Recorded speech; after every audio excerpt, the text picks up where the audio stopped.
యేసుక్రీస్తు పరిశుద్ధ నామములో మీ అందరికీ శుభములు తెలియచేస్తూ ఉన్నాం. ద్వితీయోపదేశకాండము 16వ అధ్యాయము 18వ వచనం నుంచి 20 వరకు మనం చదువుకున్నాం. ఇందులో నుండి మనము ధ్యానం చేయవలసిన అంశము అన్యాయము చేయరాదు. అన్యాయము చేయరాదు. 18వ వచనంలో ఏమంటున్నాడంటే, న్యాయమును బట్టి జనులకు తీర్పు తీర్చాలి అంటాడు. 19వ వచనంలో న్యాయము తప్పి తీర్పు తీర్చకూడదు అంటాడు. 20వ వచనంలో న్యాయమునే అనుసరించి నడుచుకొనవలెను అంటాడు. న్యాయమునే అనుసరించాలి అంటే అన్యాయము చేయరాదు. అన్యాయము చేయరాదు. ఈరోజు ఈ వాక్యాన్ని మనం బాగుగా లోతైన భావంతో అర్థం చేసుకోవాలి. అన్యాయము చేయరాదు. అన్యాయము చేస్తే దేవునికి ఇష్టమేనా?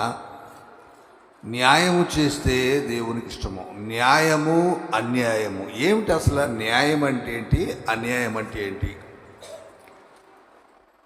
అన్యాయము అంటే ఉదాహరణకు నా దగ్గర ఒకవేళ 100 రూపాయలు ఉన్నాయనుకోండి, ఈ పక్కవాడు లాక్కొని వెళ్ళిపోయాడు. నేనేం చేస్తానంటే ఓ పెద్ద దగ్గరకో లేక ఆఫీసర్ దగ్గరకు వెళ్ళి, అయ్యా నా డబ్బులు లాక్కెళ్ళిపోయాడు, ఆ డబ్బులు నాకు ఇప్పించయ్యా అని అడిగినప్పుడు ఆయనతో మాట్లాడి నాది నాకు ఇప్పిస్తాడు. అది న్యాయం. ఎందుకంటే ఆ డబ్బులు నావి. నా డబ్బులను నేను అనుభవించడానికి అది న్యాయం. ఒకవేళ నా డబ్బు వేరే వాళ్ళు అనుభవిస్తే అది అన్యాయం. స్థలం కానీ, పొలము కానీ, ఇల్లు కానీ ఏదైనా అంతే. మన దానిని మరొకడు అనుభవించడానికి సిద్ధపడితే అది అన్యాయం అవుతుంది. మనము దేవుని బిడ్డలం. దేవుని నామంలో బాప్తిజం పొంది ప్రమాణం చేశాం. ఏమని? ఇక నుండి నీ బిడ్డగా నేను జీవిస్తాను, నీ కుమారుడుగా నీ కుమార్తెగా నేను జీవిస్తాను. నేను కాదు, నాలో ఉన్నది నీవే. నా శరీరం అంతా నీవే ఆవరించి ఉన్నావు.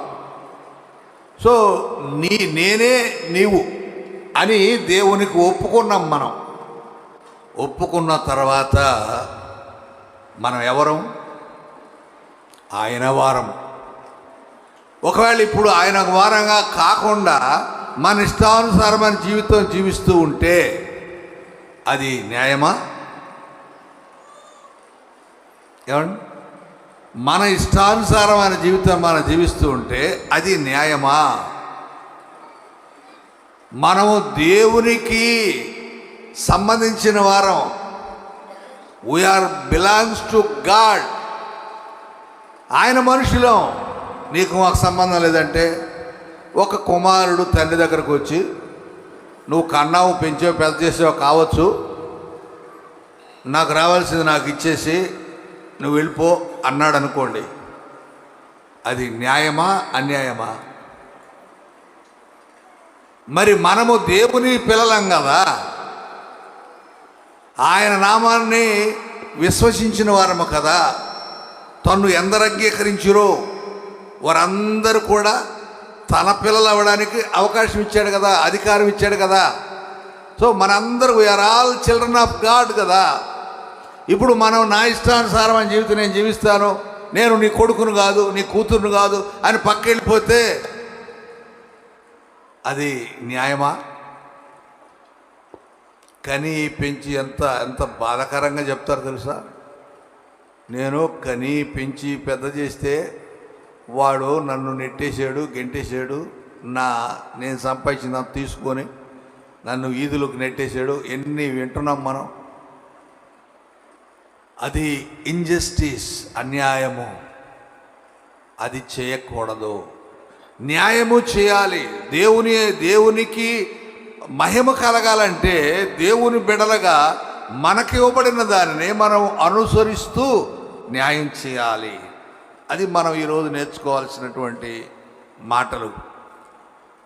యెషయా గ్రంథం 56వ అధ్యాయం 1-2 వచనాలను మనం గమనిస్తే, యెషయా గ్రంథం యెహోవా ఇలా చెప్తున్నాడట, నా రక్షణ వచ్చుటకు సిద్ధముగా ఉన్నది, నా నీతి వెల్లడేయుటకు సిద్ధముగా ఉన్నది, న్యాయ విధిని అనుసరించండి. ఇక్కడ ఏమన్నాడంటే యెషయా ప్రవక్త, దేవుని మాట ఇలా చెప్తున్నాడయ్యా దేవుడు అంటున్నాడు.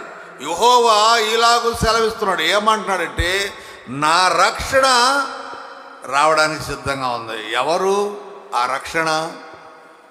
యేసు ప్రభు రావడానికి సిద్ధంగా ఉన్నాడు. ఇప్పుడు ఏం చేయాలంటే నీవు న్యాయ విధిని అనుసరించండి. ఆయన వస్తూ ఉండగా, ఆయన నీ రక్షకునిగా నిన్ను రక్షించడానికి ఈ లోకానికి వస్తుండగా నీవు ఆ న్యాయ విధిని అనుసరించు. నీ కోసం ప్రాణం పెట్టడానికి ఆయన వస్తున్నాడు. నీ కోసం సిలువలో మరణించడానికి ఆయన వస్తున్నాడు. నీవు ఎంతవరకు న్యాయాన్ని నిలువబెట్టాలి? మనము పాపం చేస్తే పాపానికి శిక్ష ఎవరు అనుభవించాలండి? మనమే అనుభవించాలి. అలాంటిది మనకు బదులుగా యేసు ప్రభు సిలువలో ప్రాణం అర్పిస్తే మరి న్యాయమా, అది అన్యాయమా? ఏమండి, మన పైకి రావాల్సిన శిక్షను ఆయన పొందుతున్నాడంటే అది న్యాయమా, అన్యాయమా? అన్యాయమే.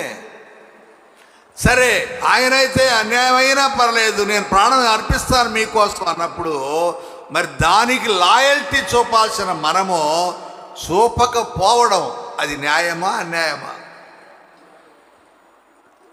అంటే యేసు ప్రభు మన పాపం కొరకు సిలువలో మరణించి ప్రాణం అర్పిస్తే మనము ఆయన అనుసరించకపోతే అది మనం అన్యాయము చేసినట్లే.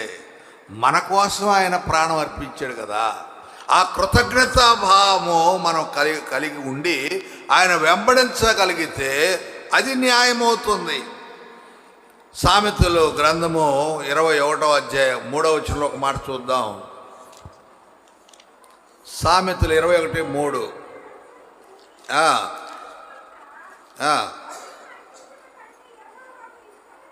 ఏందంటమ్మా?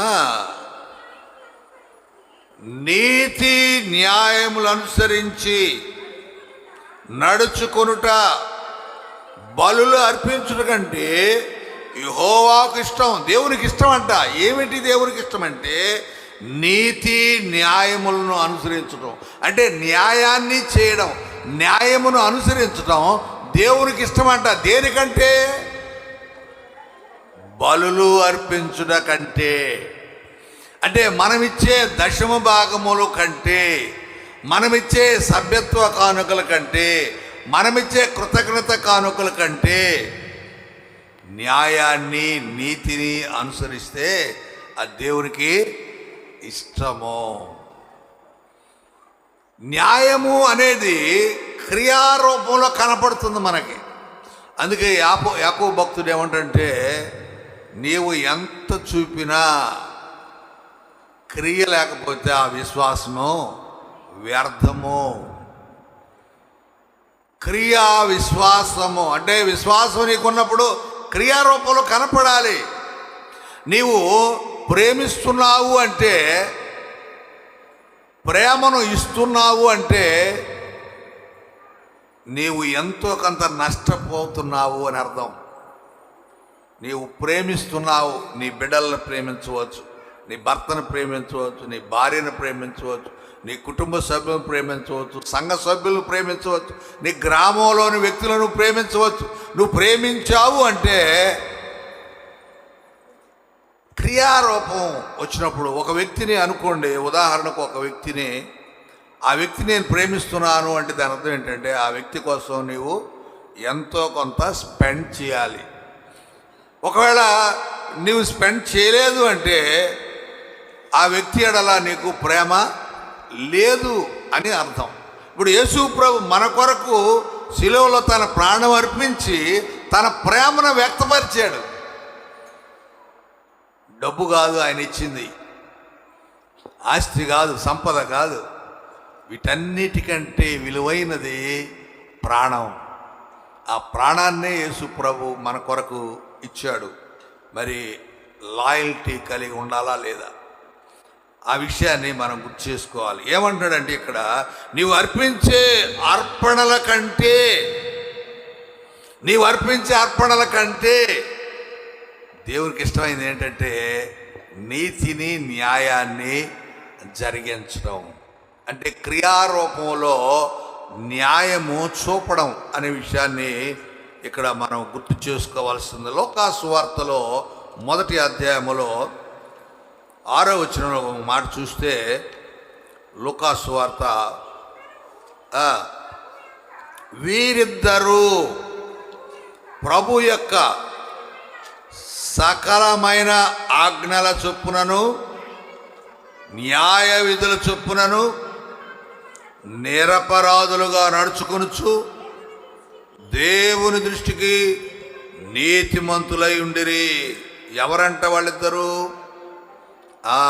ఎలిజబెత్, జకర్యా. వీళ్ళిద్దరంట న్యాయ విధుల చొప్పున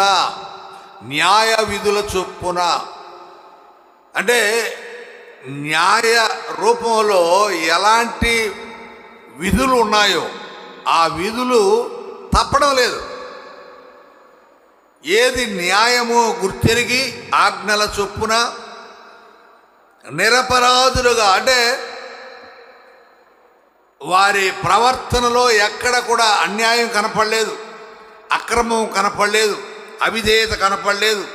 వాళ్ళు దేవుని దృష్టికి నీతిమంతులుగా ఉన్నారు. మరి అలాంటి వారు వృద్ధాప్యంలో ఏం పొందుకున్నారు? సంతానం పొందుకున్నారు. Hallelujah. At the age of old కదండి, ముసలి వయసులో దేవుడు వారికి బిడ్డలను ఇచ్చాడు. కారణం ఏంటంటే వారు దేవునికి లాయల్టీగా ఉన్నారు, అన్యాయస్తులుగా లేరు, అన్యాయము చేయవారుగా లేరు అనే విషయాన్ని గుర్తు చేసుకుందాం. అలాగే లూకా సువార్త 19వ అధ్యాయం 8వ వచనంలో జక్కయ్య గురించి ఒక మాట చూద్దాం. లూకా సువార్త 19వ అధ్యాయం 8వ.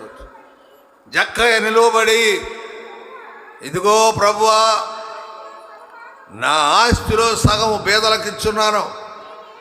నేను ఎవరి యొద్దనైనా అన్యాయముగా దేన్నైనా తీసుకుంటే 4 అంతలు మరలా అన్యాయంగా తీసుకున్నాడంట జక్కయ్య. ఏమంటున్నాడు? నేను ఎవరి దగ్గరైనా ఏం చేస్తున్నాడు జక్కయ్య? పన్ను వసూలు చేస్తున్నాడు కదా. పన్ను వసూలు చేసినప్పుడు కట్టాల్సింది 100 రూపాయలు అనుకోండి. ఆడ పోయిన తర్వాత ఉదాహరణకి ఇప్పుడు రిజిస్ట్రేషన్ ఆఫీస్కి వెళ్ళామనుకోండి, స్టాంప్ డ్యూటీ అని దానికి 10,000 రూపాయలు స్టాంప్ కొనమంటారు. ఒక స్థలం కొన్నాము, లేక ఇల్లు రిజిస్ట్రేషన్ అనుకోండి, ఒక స్టాంప్ డ్యూటీకి 10,000 అవుతాయి. 10,000 కట్టి సరిపోద్ది కదా, అది న్యాయం కదా. కానీ ఎంత కట్టాల్సి వస్తుంది?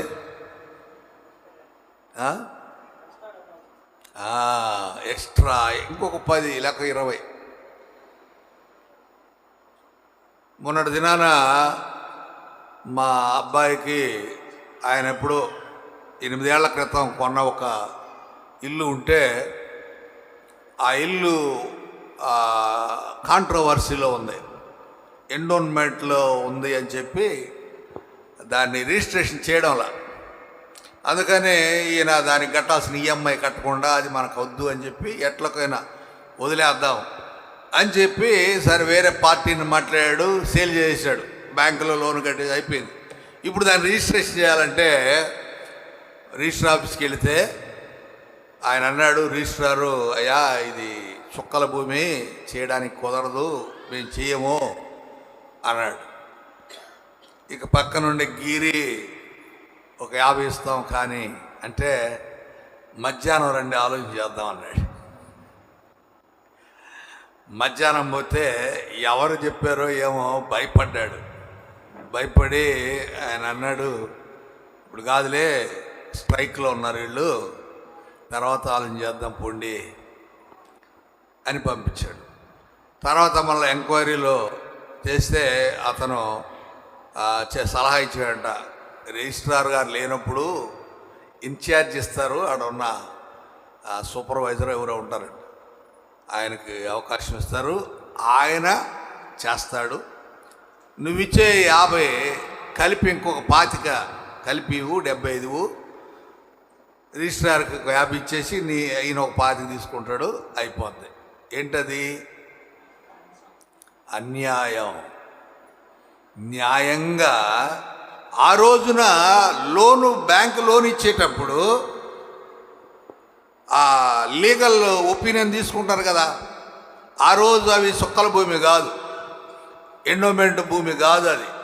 మరి ఆ రోజు బ్యాంకు మనీ ఏమైనా లోన్ శాంక్షన్ చేసింది అంటే కరెక్టే కదా అది. ఆ రోజు న్యాయం అనిపించింది, తర్వాత ఏమైంది?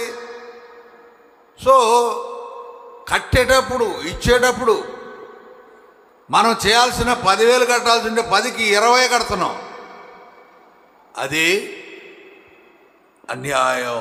ఇక్కడ ఏమంటున్నాడంటే జక్కయ్య, నేను అలా తీసుకున్నాను, 10కి 20 తీసుకున్నాను, 10కి 30 తీసుకున్నాను. వాళ్ళకి ఏం చేస్తానంటే 4 టైమ్స్ ఇస్తానంట. ఎంతండి? 4 అంతలంట. అంటే ఎంత తీసుకున్నాడో ఆయన, 100కి ఎంత పర్సెంట్ తీసుకున్నాడో 4 అంతలు ఇస్తాడంట. 4 అంతలు ఇస్తాడంటే మామూలుగా ఆలోచన చేద్దాం, ఎంత సంపాదించుంటే 4 అంతలు ఇస్తున్నాడు అతను. సో ఇది నేను అన్యాయంగా సంపాదించాను. అన్యాయపు సంపాదన నిలవదండి. అన్యాయపు సంపాదన మనం అనుభవించలేము. అన్యాయపు సంపాదన నేను ఇంతకుముందు కూడా చెప్పాను. 95లో ఒక ఆర్గనైజేషన్లో మిషనరీగా నేను వెళ్ళాను. ఆ మిషనరీగా వెళితే నాకు జీతం అప్పుడు 1500. నెలలో 4 రోజులు ఉండేది మిషనరీ వర్క్, మిగతా 26 రోజులు ఖాళీ నేను. ఇప్పుడు నేను తీసుకునే ఆ జీతానికి ఈ 4 రోజుల పని సరిపోయిందా? నాకే అసంతృప్తి అనిపించింది. బాగాలేదు. అంటే జీతం తీసుకున్నప్పుడు పని పూర్తి చేయాలి కదా, పని చేయకుండా ఏదో నెలలో 4 రోజులే చేస్తే మిగతా 26 రోజులు మనం రెస్ట్ తీసుకున్నామంటే అది కరెక్ట్ కాదు అని నేను ఆయనకి చెప్దాం అనుకుంటున్నాను. అయ్యా వదిలే నన్ను అని చెప్దాం అనుకుంటే అనే లోపే ఆ ఇచ్చిన 1500 తీసుకొని నేనేం చేశాను తెలుసా? ఆ 1500తోటి ఎంజాయ్ చేశానా? ఎంజాయ్ చేయలే. నా కొడుకులకి జబ్బులకు పెట్టా. చిన్న పిల్లకాయలు నా పిల్లలు, వాళ్ళకి ఆ 1500 వాళ్ళకే సరిపోయి. ఒక్కసారి హాస్పిటల్కి పోతే బిల్లు 1500 బిల్లు. అంటే అన్యాయంగా నేను తీసుకున్నాను కాబట్టి ఆ డబ్బు నాకు ఉపయోగపడలా, అది వేస్ట్ అయిపోయినాయి, వ్యర్థమైపోయినాయి. ప్రతిదీ అంతేనండి. నువ్వు అన్యాయంగా తీసుకుంటే అది నీకు పని చేయదు అనే విషయాన్ని జక్కయ్య విషయంలో మనం అర్థం చేసుకోవచ్చు. జక్కయ్య అంటున్నాడు, నేను తిరిగి 4 అంతలు ఇస్తాను అంటున్నాడు. ద్వితీయోపదేశకాండంలో 25వ అధ్యాయం 16వ వచనంలో దేవుని గురించి ఒక మాట చూద్దాం.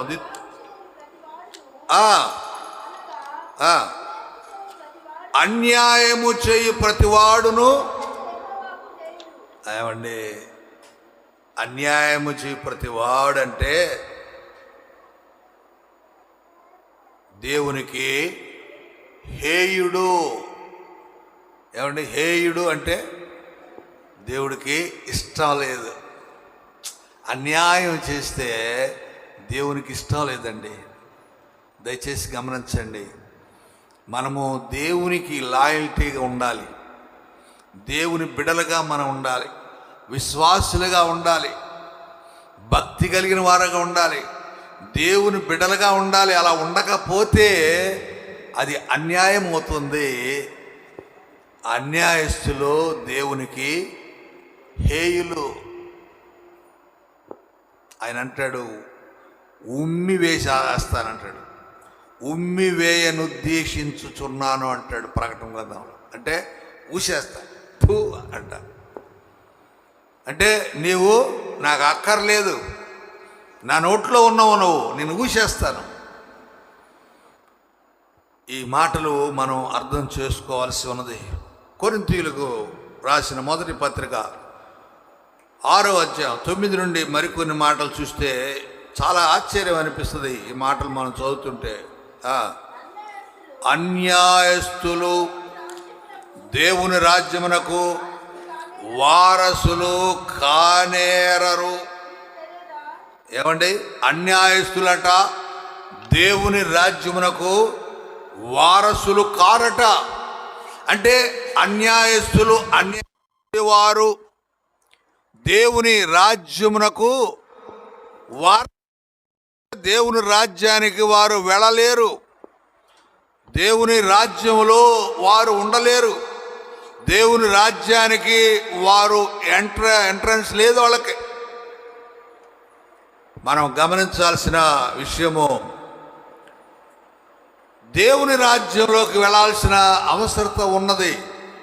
విశ్వాసి, ప్రతి భక్తిపరుడు, యేసు ప్రభువునందు విశ్వాసించిన ప్రతివాడు కూడా మరణము తర్వాత దేవుని దగ్గరికి వెళ్ళాలి.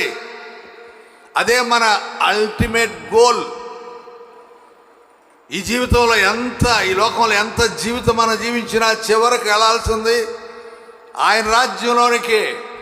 మరి అలాంటిది ఆయన రాజ్యంలోకి పోయే అర్హత లేదట. ఎందుకంటే అన్యాయము చేస్తుంటే. ఏమిటి మనం చేస్తున్న అన్యాయము? చూడండి, ఏమిటి మనం చేస్తున్న అన్యాయము? మోసపోకుడి, జారులు, విగ్రహారాధికులు, వ్యభిచారులు, ఆడంగితనం గలవారు, పురుష సంయోగులు, దొంగలు, లోబులు, త్రాగుబోతులు, దోషకులు, దోచుకుని వారు, వీళ్ళందరూ దేవుని రాజ్యానికి వారసులు కారు. అంటే ఏం చేస్తున్నారు వీళ్ళంతా? అన్యాయం చేస్తున్నారు. ఏమిటి వారు చేస్తున్న అన్యాయం? జారులు. జారులు అంటే కన్యకులుగా ఉండి తప్పు చేసేవారు. వాళ్ళు ఏం చేయాలి? మామూలుగా కన్యకలు ఏం చేయాలండి? కన్యలు ఏం చేయాలి? కన్యలుగా ఉండి వివాహం చేసుకొని తదుపరి భర్తతో కాపురం చేసి బిడ్డలను కనాలి. అలా కాకుండా కన్యలు పెళ్లి కాక మునుపే వాళ్ళ కన్యత్వాన్ని కోల్పోతున్నారు. ఇది న్యాయమా? అదనమాట అర్థం. అంటే కన్యత్వాన్ని ఉంచుకోవాల్సినటువంటి వారు కన్యత్వాన్ని కోల్పోతున్నారు అంటే అది న్యాయము కాదు. అలాగే విగ్రహారాధికులు, విగ్రహాన్ని పూజించడం. ఎవరిని పూజించాలి? దేవుణ్ణి పూజించాలి, సృష్టికర్తని పూజించాలి, రక్షకుని పూజించాలి. అలా కాకుండా విగ్రహాలను పూజిస్తే అది న్యాయమా? అర్థం చేసుకోండి. మనం ఎవరిని ప్రేమిస్తున్నాం, ఎవరిని ఆరాధిస్తున్నాం, ఎవరికి నమస్కారం చేస్తున్నాం? సజీవుడైన దేవునికే నీవు పూజిస్తే, సజీవుడైన దేవుణ్ణే నీవు ఆరాధిస్తే నీవు న్యాయం చేస్తున్నావు. నీవు దేవుణ్ణి ఆరాధించకుండా విగ్రహాలను ఆరాధిస్తే నీవు అన్యాయం చేస్తున్నావు. విగ్రహాలంటే నువ్వు పెట్టుకున్న బొమ్మలు, నువ్వు పెట్టుకున్న చెట్టు, నీవు పెట్టుకున్న పుట్ట, నీవు పెట్టుకున్న వస్తువు కదండి. అది న్యాయం కాదు, అన్యాయం. సృష్టించింది దేవుడైతే నువ్వు బొమ్మను పెట్టుకొని బొమ్మను పూజిస్తే. మోషే దేవునితో మాట్లాడడానికి వెళ్ళినప్పుడు ప్రజలందరూ, ఇశ్రాయేలందరూ కూడా ఆరోన్ దగ్గర వచ్చి, ఏంటయ్యా మోషే పోయి ఎన్ని రోజులైంది, మరి మోషే రాలేదు, దేవుడు ఏంటో మాకు తెలియలేదు, అందుకని మా కోసం ఒక దేవుణ్ణి నువ్వు ఏర్పాటు చేయాలి అన్న. ఆరోను ఏం చేయలేని పరిస్థితి. సరే మీ దగ్గర ఉన్న బంగారం తీసుకురండి అన్నాడు. ఆడవాళ్ళ దగ్గర ఉన్న బంగారం అంతా తెచ్చిచ్చారు. ఆ బంగారం మొత్తాన్ని కరగబెట్టి ఆ బంగారంతో ఒక దూడను తయారు చేసి, బంగారు దూడను తయారు చేసి, అదిగో మీ దేవుడు అన్నాడు, బొమ్మనే. అప్పుడు ప్రజలందరూ ఈయన యెహోవా, ఈయన దేవుడు. ఎట్టవుతాడు?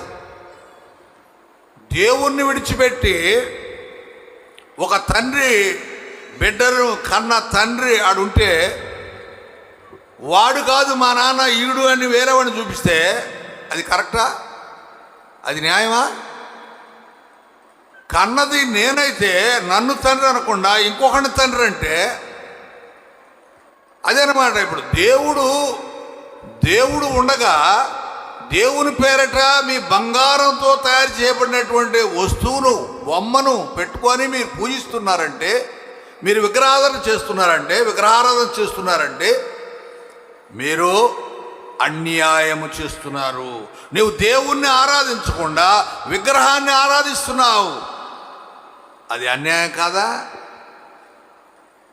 మేలు చేసినోడికి కృతజ్ఞత చెప్పకుండా వేరే ఇతరులకు కృతజ్ఞత చెప్పిస్తే అది ఏమిటది? అదే జరుగుతుంది ఇక్కడ. ఇంకా ఏమన్నాడు చూడండి, విగ్రహారాధికులు వ్యభిచారులట. అంటే ఎక్కువ మందితో అక్రమ సంబంధం పెట్టుకునేవాళ్ళు. కరెక్టా? అది తప్పు కదా? అంటే అది అన్యాయం కదా? అది న్యాయం కాదు కదా? ఎందుకు న్యాయం? చాలామంది వివాహం చేసుకున్న భర్తతోనో ఒక భార్యతోనే ఉంటారు. ఇక ఇంకొక పర్సన్ని, రెండో వ్యక్తిని తన జీవితంలోకి రానివ్వరు. ఎందుకు? అదే న్యాయం. నలుగురితో అక్రమ సంబంధం పెట్టుకుంటే అది న్యాయమో కాదు. ఇల్లీగల్ అంటారు కదా, అదండి ఇల్లీగల్. లీగల్ కాదు, అది ఇల్లీగల్. అలాగే ఇంకా ఏమన్నాడు, ఆడంగితనము గలవారు. అంటే అటు ఇటు కాకుండా ఉన్నటువంటి వారు, పురుషుడు కాకుండా స్త్రీ కాకుండా అలాంటి వారు. పురుష సంయోగులు అంటే పురుషుడితో ఏమన్నా అక్రమ సంబంధం పెట్టుకునేటువంటి వారు. ఈ మధ్య అమెరికాలో ఒక ఆయన కాల్చి చనిపోయారు కదా, మీ అందరికీ తెలుసు. ఒక 32 ఏళ్ల సేవకుడిని కాల్చి చంపేశారు. ఏం పేరు ఆయన పేరు? చార్లెస్ కార్క్ ఏదో కదా. ఎందుకు చంపారు ఆయన తెలుసా? అమెరికాలో యవనస్తులు, పురుషులు, స్త్రీలు అంటే ఇద్దరు మగవాళ్ళు పెళ్లి చేసుకుంటున్నారు, ఇద్దరు ఆడవాళ్ళు పెళ్లి చేసుకుంటున్నారు. అలాగే ఈ వాళ్ళని ఏమనాలా అర్థం కావట్లేదు. అక్కడ బైబిల్లో రాయబడినమాట, ఆడంగితనము గలవారు ఉన్నారే అంటే అటు ఇటు కాకుండా ఉండేటువంటి వాళ్ళు, న్యూట్రల్. వాళ్ళల్లో ఒకడు వీళ్ళల్లో ఒకడిని పెళ్లి చేసుకుంటున్నాడు. అంటే ఏంటది? అది కరెక్టేనా? సృష్టి పెరగడానికి ఒక పురుషుడు ఒక స్త్రీ కలిస్తేనే సృష్టి జరుగుతుంది. వారిద్దరి ద్వారా మరొక పర్సన్ లోకానికి వస్తాడు. అలాంటిది ఇద్దరు పురుషుల ద్వారా పిల్లలు పుడతారా? ఇద్దరు స్త్రీల ద్వారా పిల్లలు పుడతారా, లేక అటు ఇటు కాని వ్యక్తికి, మామూలు వ్యక్తికి వివాహం అయితే వాళ్ళకి పిల్లలు పుడతారా? మరి ఇది అక్రమం, ఇది అన్యాయము. దీనిని ఖండించాడు చార్లెస్ కార్క్. అది కుర్రోళ్ళకు నచ్చలేదు, అంతే కదండి. పాస్టర్ గారు విమర్శనాత్మకంగా ప్రసంగం చేస్తే ఏమంటారు సంఘం సభ్యులు? ఏంద్రా అయినా ఇట్లాంటి ప్రసంగం చేస్తున్నాడా? ఇప్పుడు ఉదాహరణకి కొంతమంది ఈ మధ్య చాలామంది స్త్రీలు తమ శరీరాన్ని చాలా ఓపెన్గా, అంటే భర్తలు మాత్రమే చూడాల్సినటువంటి అవయవాల్ని, శరీరాన్ని అందరికీ చూపిస్తున్నారు, అలాంటి డ్రెస్సులు వేస్తున్నారు. దానిని ఖండిస్తే ఏమంటున్నారు? స్త్రీల సమాజం పెద్ద సభ పెట్టి దీన్ని మేము ఖండిస్తున్నాం తీవ్రంగా. అంటే స్త్రీలకు వస్త్రాలు వేసుకునే అధికారం లేదా? వ్యక్తిగత స్వేచ్ఛ లేదా? మాకు ఇష్టమైన డ్రెస్సులు మేము వేసుకోకూడదా? ఏంటి ఆయన ఇట్లా మాట్లాడుతున్నాడు, అలా మాట్లాడుతున్నాడు అనేటువంటి వాళ్ళు ఉన్నారు కదా. అలాంటి వాళ్ళలో ఒకడు ఆ చార్లెస్ కార్క్ని చంపేశాడట. మరి వాక్యంలో ఉంది, న్యాయం చేయరా బాబు అని సేవకుడు చెప్తుంటే వాళ్ళు ఏం చేస్తున్నారు? అన్యాయంగా చంపేశారు. 32 ఏళ్ల సేవకుడు, ఆయన భార్య, పిల్లలు, చిన్న పిల్లలట. ఎంత అన్యాయం అండి, కాదా? వాక్యంలో ఉన్నదే చెప్పాడు ఆయన. వాక్యంలో ఉన్న విషయాన్ని చెప్తే దాన్ని ఓర్చుకోలేక, నీ ఒక్కడి కోసం కాదుగా చెప్పింది, సమాజం కోసం, 10 మంది కోసం చెప్పాడు. ఒకవేళ అందులో నీవు ఉండవచ్చు, అవకాశం ఉంటే మార్చుకో జీవితాన్ని, లేదంటే వదిలే. నేను వెళ్ళలేదనుకో, నీ జీవితాన్ని మార్చుకోగలిగితే మంచిదే, మార్చుకోలేనప్పుడు వదిలేయి. దేవుడే చూసుకుంటాడు. అలా కాకుండా ఆ వ్యక్తిని చంపారు. కారణము ఏంటంటే ఇలా పురుష సంయోగులు, తర్వాత దొంగలు, లోబులు, దొంగలంటే ఎవరు?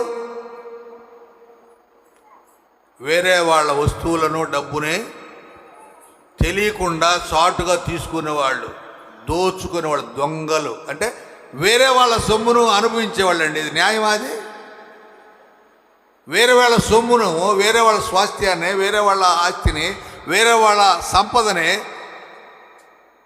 దోచుకునేవాడు.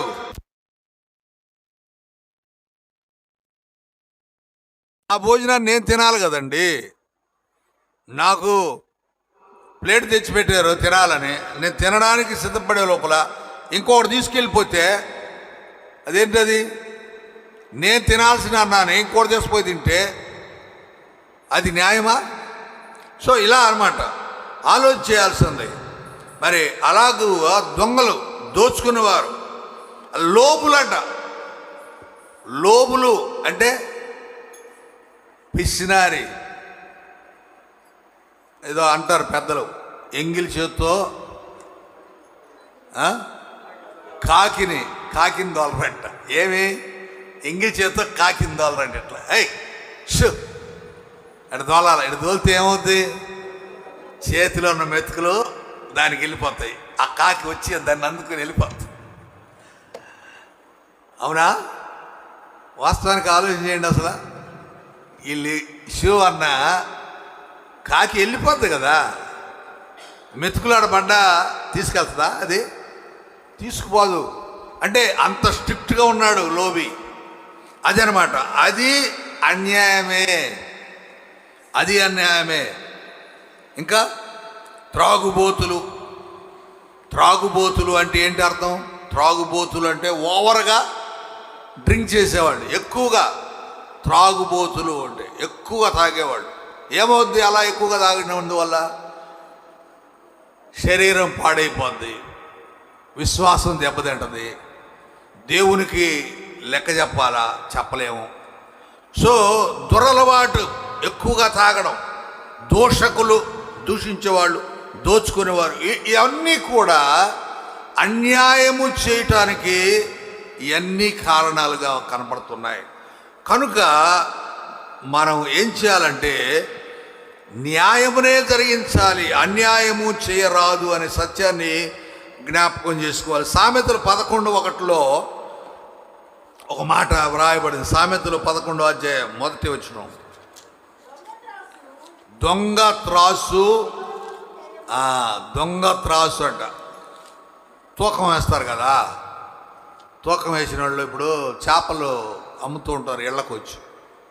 వాళ్ళ దగ్గర కిలో రాయి ఉండదు, కిలోకు సమానంగా మామూలు ఏం రాయి, నాపరాయి లాంటివి ఏదో ఉంటాయి. వాళ్ళు వచ్చి అమ్మ కావాలంటే చూసుకో ఇది అంటారు, ఇది కిలో సైజు అంటారు. అది పెడతారు. తూకం వేసేటప్పుడు ఇట్లా చేయి పెట్టినప్పుడు చేపలు పెట్టేటువంటి ఆ తక్కడ త్వరగా వంగేటట్టుగా చెయ్యి ఇట్ట పెడతారు, ఇటు బలంగా, ఇటు బలాన్ని తిప్పుతారు. కొంతమంది ఏం చేస్తారంటే దాని కింద ఏదన్నా అతికిస్తారు, అయస్కాంతం పెడతారు, అంటే త్వరగా కిందకి దిగడానికి. అంటే బరువు తొందరగా ఆ వెయిట్ వచ్చేసింది, సరిపోయింది అనిపించేటట్టుగా. దొంగ త్రాసు అది దేవునికేట హేయము. నువ్వు చేసేది ఏదైనా తూకం కరెక్ట్గా ఉండాలా, నువ్వు ఇచ్చే తూకం కరెక్ట్గా ఉండాలి, న్యాయం ఉండాలి. అందులో న్యాయం లేకపోతే దేవునికి అది ఇష్టం లేదు అనే విషయాన్ని గుర్తు చేస్తూ ఉన్నాం. యాకోబు 5:4 ఒక మాట అంటాడు. యాకోబు పత్రిక 5వ అధ్యాయం 4వ వచనం.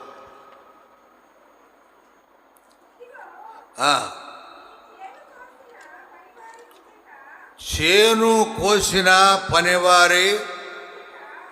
పనివారికి ఇక మీరు మోసముగా వెగబట్టిన కూలి మొరపెడుతుంది.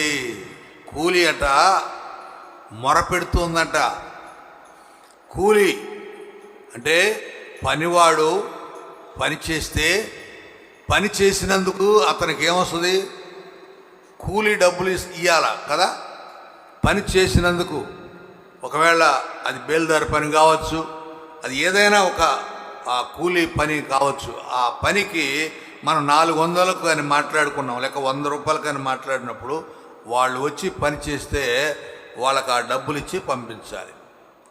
ఇవ్వకుండా చూడండి ఏమంటున్నాడు,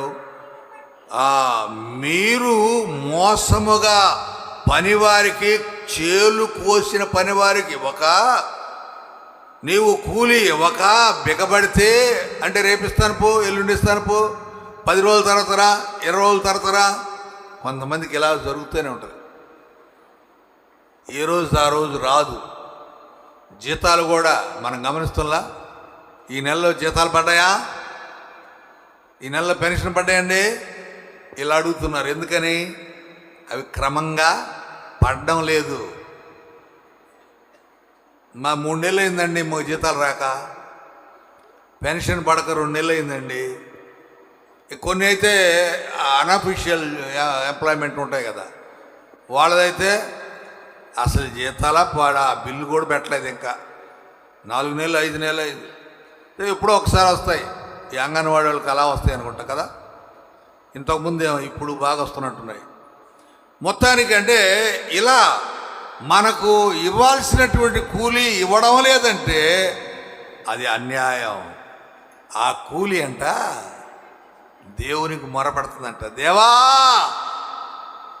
నేను పలానోడుకి చెందాల్సిన దాన్ని నన్ను యజమాని అంటిపెట్టుకొని ఉంచుకున్నాడు, నన్ను వదిలిపెట్టలేదు, నన్ను అక్కడ ఇవ్వలేదు, వానికి ఇవ్వలేదు. నేను అక్కడికి వెళ్ళాలి కదా, పనిచేసిన వాడి కాడికి నేను ఫలితంగా వెళ్ళాలి కదా. ఆ కూలీ మొరపెడుతుందంట.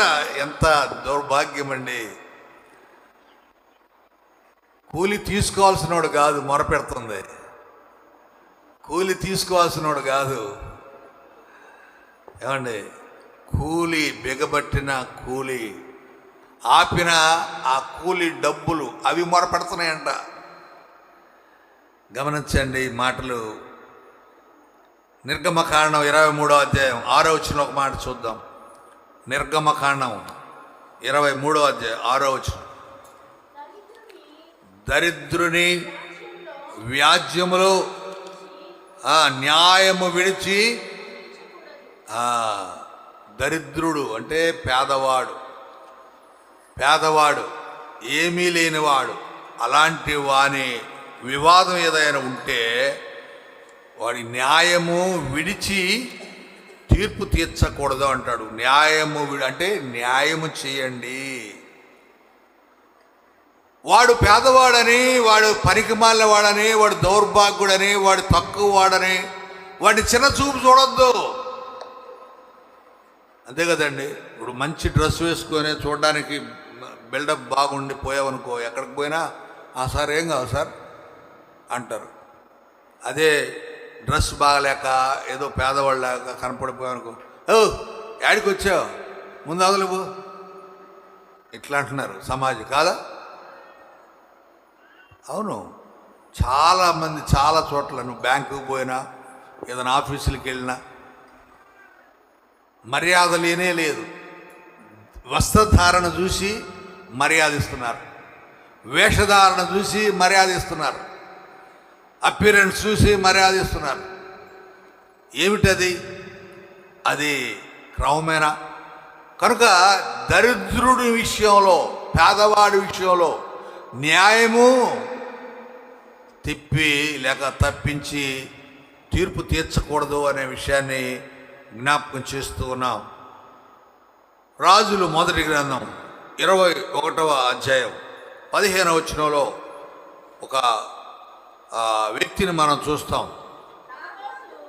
నాబోతు రాతి దెబ్బల చేత మరణమాయనని యెజెబెలు విని, నాబోతు సజీవుడు కాడు, అతడు చనిపోయాడు, నీవు లేచి నాబోతు క్రయమునకు నీ కీయకొనకపోయిన ద్రాక్ష తోటను స్వాధీనపరచుకో.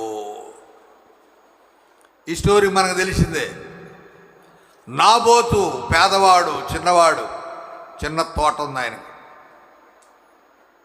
అహాబు రాజు, పెద్దవాడు, చాలా పొలం ఉంది ఆయనకి. అయినా కూడా ఆ నాబోతు పొలము ఈ అహాబు పొలానికి దగ్గరలో ఉంది.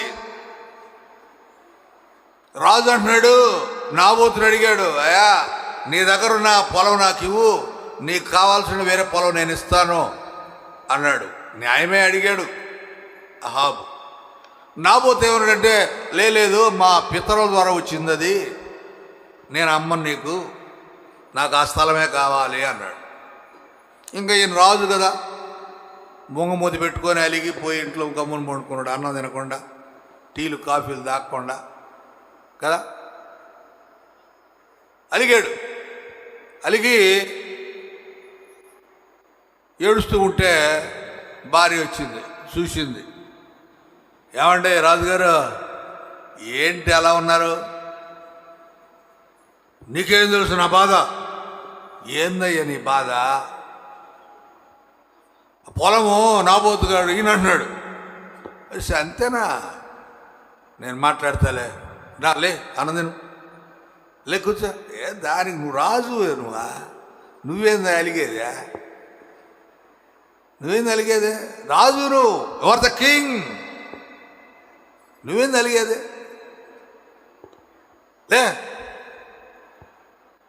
లేపి నీకేదో నేను ఇప్పిస్తా, పో నేను ఇప్పిస్తా. ఎవరండి అన్నదే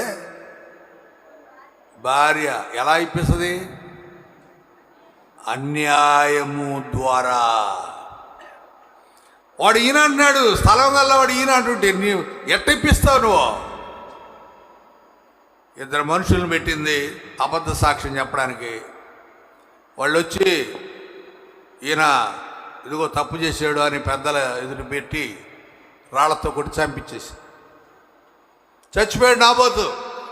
ఇప్పుడు రాజుకు చెప్తుంది అన్నమాట, ఏమయ్యా నాబోతు రాతి దెబ్బలు చేసి చచ్చిపోయాడు.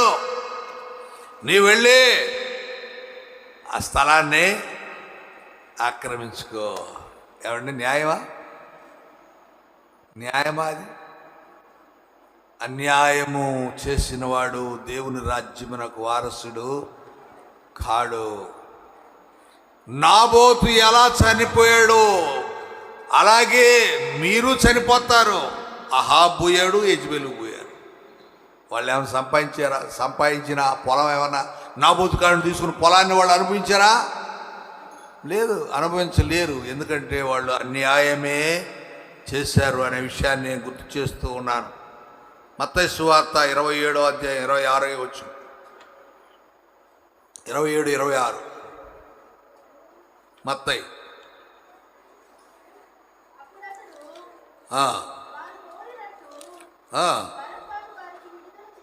బరబ్బను విడుదల చేసి యేసును కొరడాలతో కొట్టించి శిలువ వేయనప్పగించెను. ఏం జరిగిందండి? యేసు ప్రభువును శిలువ వేయడానికి ఎవరు తప్పు చేశారు? తప్పు చేసిన వారెవరు? పాపం చేసిన వారెవరు? బరబ్బా. బరబ్బా బందిపోటు దొంగ, రోమా సామ్రాజ్యంలో విపరీతమైన దేశద్రోహిగా ఉన్నటువంటి వ్యక్తి. అలాంటి వ్యక్తిని విడుదల చేయండి, యేసు ప్రభువును సిలువ వేయండి అని ప్రజలు కోరారు. ఆ ప్రజలు కోరడం న్యాయమా? ఏమండి, తప్పు చేసినోడు బరబ్బా అయితే బరబ్బాని సిలువ వేయకుండా, బరబ్బాని చంపకుండా బరబ్బాని విడుదల చేయండి, యేసుని సిలువ వేయండి. బరబ్బా ఎవరు? యేసు ఎవరు? ఎక్కడ న్యాయం ఉందండి? యేసు ప్రభు సిలువ వేయించడానికి ప్రజలు అడుగుతుంటే పిలాతు సైతము ఆశ్చర్యపోయి బాధపడుతూ, అయ్యా నీళ్ళు తీసుకురానరా అని ఆ చేతులు కడుక్కొని, ఈ పాపం నా మీదకి, నా కుటుంబం మీదకి రాకూడదు అంటే ప్రజలు అంటారు, మా మీదకి రానివ్వండి. ఏమ్రా యేసు చేసిన కీడేంటిరా మీకు? మీ ఆయన అప్పగించడం ద్వారా వచ్చే పాపాన్ని మీరు భరించాల్సిన అవసరం ఏంటి మీకు? ఒక బందిపోటు దొంగని రిలీజ్ చేయమంటారా? నీతిమంతుడని యేసును సిలువ వేయమంటారా? ఇదేనా న్యాయము? అన్యాయపు తీర్పు, అన్యాయపు తీర్పు. ప్రియ దేవుని సంగమా, మనం గుర్తు చేసుకోవాల్సింది, యేసు ప్రభు అన్యాయపు మరణానికి గురయ్యాడు. అన్యాయంగా ప్రభువును చంపారు. చంపబడవలసిన వారు మనము. పడవలసిన వాడు బరబ్బా. చంపబడవలసినది పాపం చేసిన వాడు. పరిశుద్ధుడు మరణమాయన. న్యాయమా ఇది? ఓ పాట కూడా ఎవరో రాస్తే విన్నాను, న్యాయమా ఇది, న్యాయమా? యేసు ప్రభు మన కొరకు మరణించడం, మన మరణానికి బదులుగా ఆయన మరణించడం న్యాయమా? ఉదయకాలంన ప్రియమైన వాళ్ళరా, యేసు ప్రభువును అక్కడ వ్రాయబడి మాట చూస్తే, వారు కోరినట్టు ఎవరు? ప్రజలు కోరారంట. ప్రజలు కోరారు. ఏంటి ప్రజలు కోరేది? నువ్వు అధికారం గలవాడివి, నువ్వు ఆర్డర్ జారీ చేయి. ఏమవుతుందయ్యా? కొంతమంది జడ్జీలు ఇక రిటైర్ అయిపోయే ముందు సంచలనాత్మకమైన తీర్పు ఇస్తారు. గవర్నమెంట్ అనుకూలంగా ఉండకపోతే తీసేస్తారు. ఆ భయం ఉన్న న్యాయాన్ని బట్టి వాళ్ళు గవర్నమెంట్కి వ్యతిరేకంగా జడ్జిమెంట్స్ ఇచ్చేస్తారు. సంచలనం అన్నమాట. దాన్ని బట్టి రిటైర్ అయి వెళ్ళిపోతున్నాడు. నాకేం భయం లేదు. కొంతమంది భయపడి గవర్నమెంట్కి అనుకూలంగా తీర్పులు ఇస్తూ ఉంటారు. వీళ్ళట ప్రజలు కోరుతున్నారట. ఏమని కోరుతున్నారు? బరబ్బని విడుదల చేయండి, యేసు ప్రభును సిలువ వేయండి. ఎంత అన్యాయం అండి. ఇంకొక మాట చెప్పుకొని ముగించుకుందాం. మీకా 6:8 ప్రభువు కోరుతోంది ఏంటి? మనుషుడా, ఏది ఉత్తమమో నీకు తెలియచేయబడింది, న్యాయముగా నడుచుకో, న్యాయముగా నడుచుకో. మనుష్యుడా, ఓ మనుష్యుడా, నీవు న్యాయముగా నడుచుకో. అన్యాయము వద్దు, అన్యాయం వద్దు. ఎందుకు వద్దు అన్యాయము? దేవునికి ఇష్టం లేదు, దేవునికి అసహ్యం. దేవుని రాజ్యంలోనికి నీవు వెళ్ళలేవు. ఏంటి నీవు చేసే అన్యాయము? నీకు ఇవ్వబడినటువంటి తలాంతులు ఉపయోగించుకోకపోవడం, నీవు దేవునికి లాయల్టీగా ఉండలేకపోవడం, దేవుని బిడ్డగా ఉండకుండా సాతాను బిడ్డగా నువ్వు ఉండడం, ఇదే అన్యాయం అంటే. కనుక మనం గుర్తు చేసుకుందాం. కొన్నిసార్లు మన చేతికి ఒక మంచి భోజనం ఇస్తే ఆ భోజనాన్ని మనం తింటూ ఉంటాం, కడుపు నిండుద్ది, అయినా కూడా తింటూ ఉంటాం, ఇబ్బంది పడుతుంది తింటుంటాం.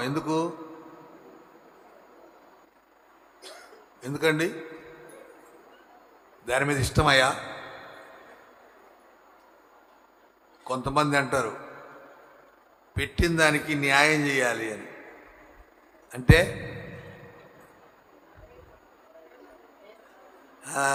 న్యాయం చేయాలి, నిజమే. అంటే పారేయకూడదు. మన కోసం పెట్టబడిన ఆహారాన్ని దాన్ని ఎలాగైనా తినాలి, తినడానికే మనకు పెట్టింది అది. సో అలాంటి చిన్న విషయాన్నే మనం ఫాలో అయినప్పుడు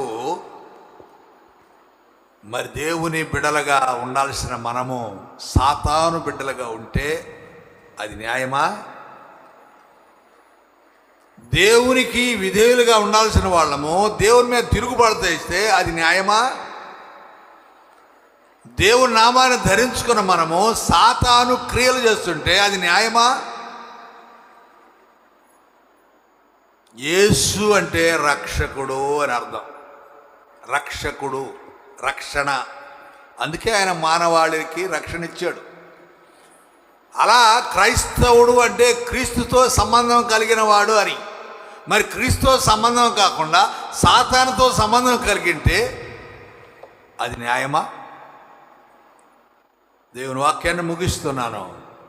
ప్రియ క్రైస్తవ సహోదరి సహోదరుడా, ఏది న్యాయము? న్యాయాన్ని నువ్వు అనుసరిస్తున్నావా? అన్యాయస్తుడుగా నీవు ఉంటున్నావా? నీ పనిలో కానీ, నీ కుటుంబంలో కానీ, నీ ప్రవర్తనలో కానీ, నీ విశ్వాసంలో కానీ, నీ ప్రేమలో కానీ, నీ మాదిరిలో కానీ ఏ విషయంలోనైనా నీవు న్యాయము తప్పుతున్నావా? ఒకసారి నిన్ను నీవు పరిశీలించుకో. తల వంచండి, ప్రార్థన చేసుకుందాం. మనల్ని మనం దేవునికి సమర్పించుకుందాం. నేను దేవునికి లాయల్టీగా ఉన్నానా? నేను దేవుని బిడ్డను, ఆయన బిడ్డగా నేను ఉన్నానా? సాతాను బిడ్డగా ఉండి దేవుని మోసం చేస్తున్నానా? దేవుని ఎదుట న్యాయము తప్పుతూ ఉన్నానా? మనల్ని మనం ఒకసారి దేవునికి సమర్పించుకుందాం, దేవునికి చెప్దాం. ఒకవేళ దేవునికి అన్యాయం చేసిన వారమైతే, ఓ తండ్రి, నీ బిడ్డగా ఉండాల్సిన నేను ఎదుగో లోకంలో ఉన్నాను, నీ బిడ్డగా పేరు తెచ్చుకోవాల్సిన నేను, నీ ప్రియమైన బిడ్డగా ఉండాల్సిన నేను, నా వ్యసనాల కొద్దీ, నా అలవాట్ల కొద్దీ, నాకున్న చెడు మనసును బట్టి నీ నుండి దూరం అయిపోయి సాతాను క్రియల చేత పీడించబడ్డానయ్యా, నీకు అన్యాయం చేశానయ్యా అని దేవుని కాడ ఒప్పుకుందాం, ప్రార్థన చేసుకుందాం. మనము ప్రభువునకు సమర్పించుకోవడం ద్వారా నేను న్యాయమే చేస్తానయ్యా, విశ్వాస జీవితానికి న్యాయమే చేస్తాను, క్రైస్తవ జీవితానికి న్యాయమే చేస్తాను, నా తండ్రి అయిన నీ ఎదుట నేను న్యాయముగానే ప్రవర్తిస్తాను, నువ్వు కోరిందదే న్యాయముగా నడుచుకోమని ఆ మాటలు దేవునికి చెప్తూ ప్రార్థన చేసుకుందాం. మహాగణుడా, మహోన్నతుడా, పరిశుద్ధుడా, స్తోత్రార్హుడా, ఈ మధ్యాహ్న వేళ నీ వాక్యం ద్వారా మాతో మాట్లాడేవయ్యా. న్యాయము చేయాలి, అన్యాయము చేయరాదు, న్యాయమే చేయాలి. అవును తండ్రి, న్యాయమే చేయాలి. అది మా విశ్వాస జీవిత విషయంలో కావచ్చు, మా క్రైస్తవ జీవన విధానంలో కావచ్చు, మా సామాజిక సంఘ జీవితంలో కావచ్చు, ఏ రూపంలో అయినా ఎలాగైనా నీకు అయిష్టమైన అన్యాయం మేము చేయరాదు. మీకు ఇష్టమైన న్యాయమనే మేము చేయాలి. నీ రాజ్యంలో చేరడానికి ఉన్న న్యాయమనే మేము చేయాలి.